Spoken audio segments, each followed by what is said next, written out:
دعاؤں سے وہ کام بنتے ہیں جو نہ پیسے سے بنتے ہیں نہ مجاہدے سے بنتے ہیں۔ مجھے پتہ نہیں کہ اللہ نے یہ سارا نظام میرے ساتھ کیوں چلایا، کیسے چلایا۔ تم واپس آئے تو دونوں مائیاں عرب والی کی تھی، سوئی پڑی تھی۔ میں نے کہا اماں جی اٹھو، تھوڑا گھر ویکھ آیا، تم لے جانا۔ تم میں سے ایک دم وے بیٹا تینوں رب اپنے سونے دیا زیارتاں کرائی رکھے۔ میں نے بیگم سے کہا بیگم یہ دعا قبول ہو گئی۔ 90 سے لے کر آج تک بلا ناغہ میرے رب نے مجھے اپنے گھر بلایا، لہذا میں اس کے سامنے ایسے منہ کر کے کھڑا ہو گیا۔ وہ ایسے دعا مانگ رہا تھا، مانگتے اس نے جب اوپر نظر اٹھائی تو مجھے دیکھا تو اس نے ایسے بھی نہیں کیا، اتنے ہی ہاتھ چھڑے دوڑ کے میرے پاس آیا، کہنے لگا مولانا تمہیں پتہ میں کی دعا کر رہا ہوں؟ میں کہا میں کوئی نجومیہ جو انہوں پتہ لگے ہوئے۔ کہنے لگا میں یہ دعا کر رہا ہوں، یا اللہ مولی طارق جمیل کو اماں کی دعا لگی ہوئی ہے، وہ ضرور آیا ہوگا حج پر، وہ جہاں بھی ہے مجھے ملا دیا۔ کہ یہ میرے الفاظ ختم ہوئے تو تو سامنے کھڑا تھا۔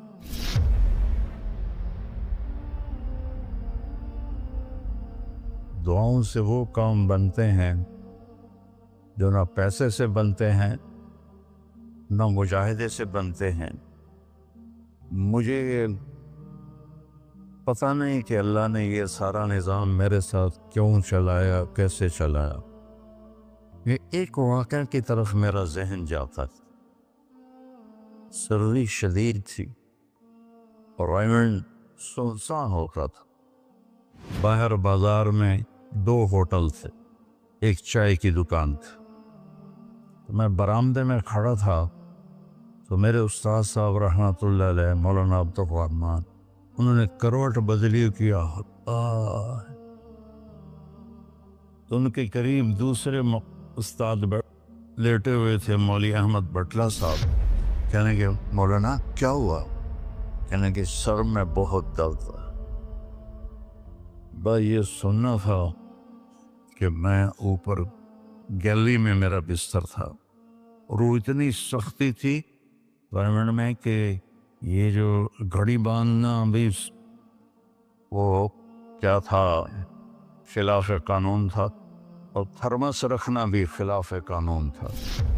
مجاہدہ ٹھنڈی چاہ پیو، تو 2 لڑکوں نے تھرموس چوری رکھا ہوا تھا، تو وہ میں ایک کو میں نے جا اٹھایا، میں نے بوئے تھرموس کے تھے، کہتا وہ پڑا ہوا ہے، وہ پڑا۔ تو میں نے اس سے اٹھایا، بغل میں ڈالا اور میں نے بازار کی دوڑ لگا دی۔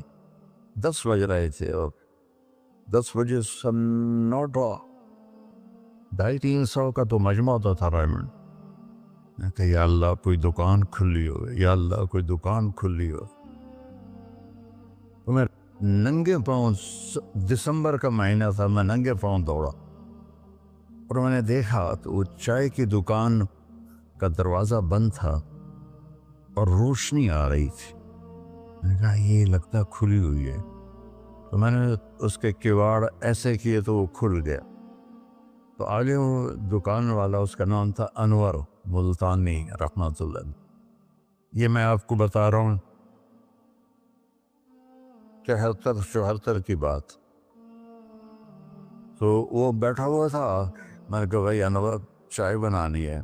کہا بھائی میں تو بھائی میں تو تھکا ہوا ہوں، یہ دودھ پڑا ہے خود ہی بنا دے۔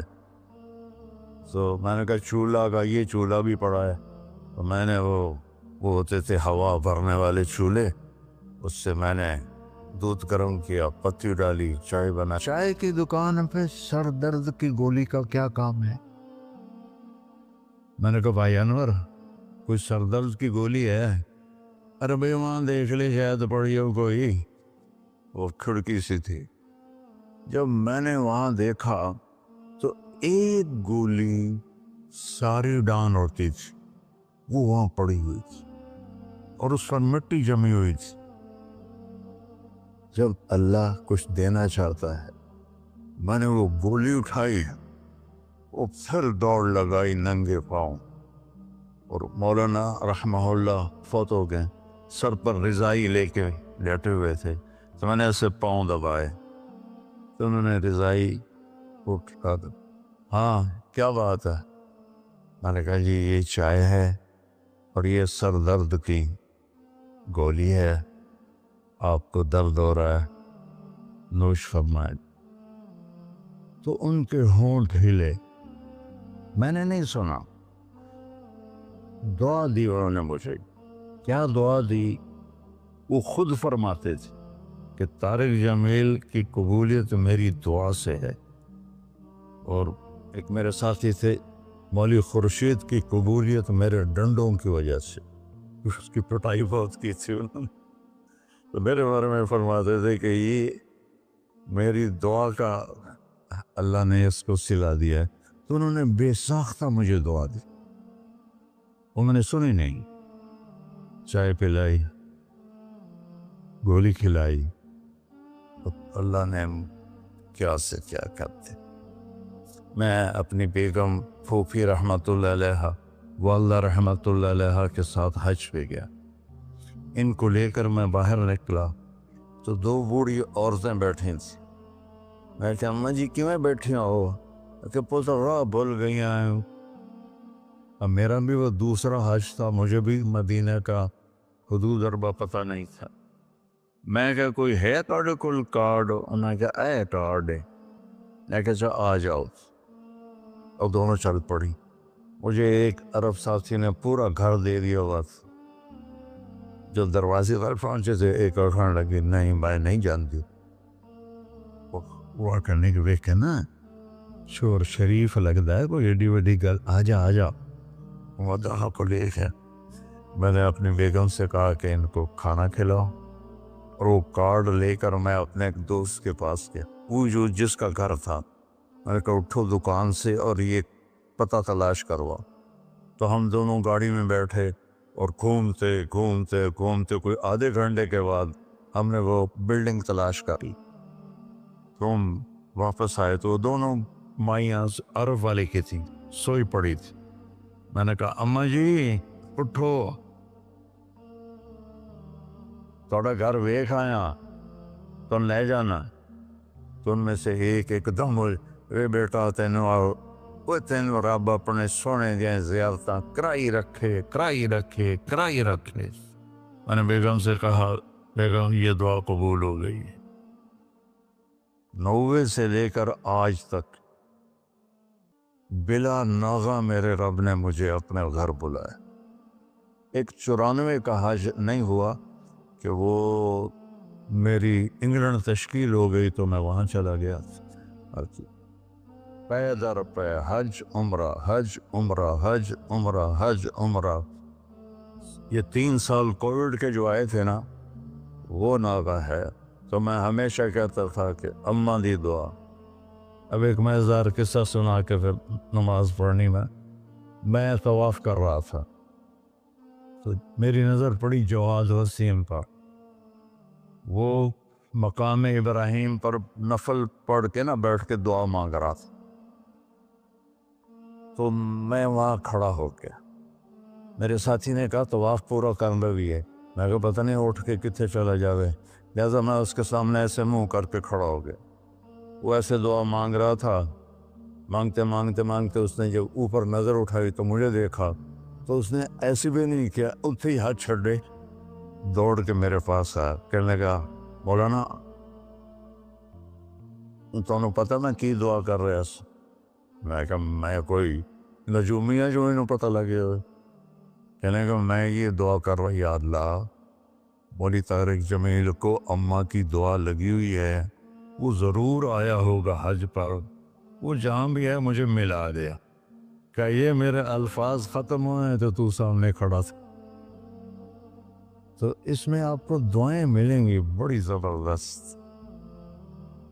اللہ اپنے فرائض پورے کرو، نماز میں ناغہ نہ ہو، کسی کے لیے دل میں نفرت نہ رکھو، آپس میں اگر صحیح چلنا ہے تو ایک دوسرے کی غیبت نہ کرو، برائی نہ کرو، تو پھر انشاءاللہ نسلوں تک اللہ ہمارا یہ کام چلے گا۔ میں روزانہ مانگتا ہوں یا اللہ اس کو صدیوں پر لے جا، یہ نہیں کہ میں چلا جاؤں تو کام ختم ہو جائے، یا اللہ اس کو صدیوں پر لے جا، تیرے لیے کیا مشکل۔ تو میں آپ سب کا شکر گزار ہوں، اور یہ جو انہوں نے اتنا خوبصورت انتظام کیا ہے اس پر بھی انتظام والوں کا بڑا شکر گزار ہوں۔ پتہ ہے اس بستی کا نام کیا تھا پرانا؟ ڈل لالا۔ ڈل کہتے ہیں اس کنویں کو جس میں پانی نہ ہو، اس کو ڈل کہتے ہیں۔ تو یہاں پہلے آبادی نہیں تھی۔ 1945 میں ہمارا گاؤں ہے وہ ادھر حسین پراڑی والا، وہ 300-400 سال پرانا گاؤں ہے۔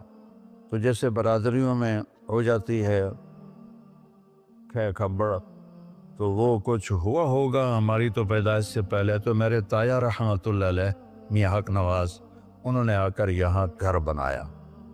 اس وقت اس سے 50,000 روپیہ خرچ کیا تھا۔ تو 1948 میں پھر ان کے چھوٹے بھائی تھے میرے والد، انہوں نے آ کے گھر بنا لیا۔ تو اس گاؤں کی ابتدا ہوئی اور بسم اللہ ہوئی۔ تو اللہ تعالیٰ اسے آباد رکھے، اس چھوٹے سے گاؤں سے اس میں یہ رونقیں لگی رہیں۔ آپ کے تعاون کا، ان مستورات کا، ان بچیوں کا، آپ کا سب کا انتہائی شکر گزار ہوں۔ آپ اپنے اس کو جاری رکھیں۔ میں اجازت چاہتا ہوں کیونکہ مجھے فیصل آباد نکلنا ہے۔ اللہ بہت برکت دے، آپ سب کو قبول فرمائے۔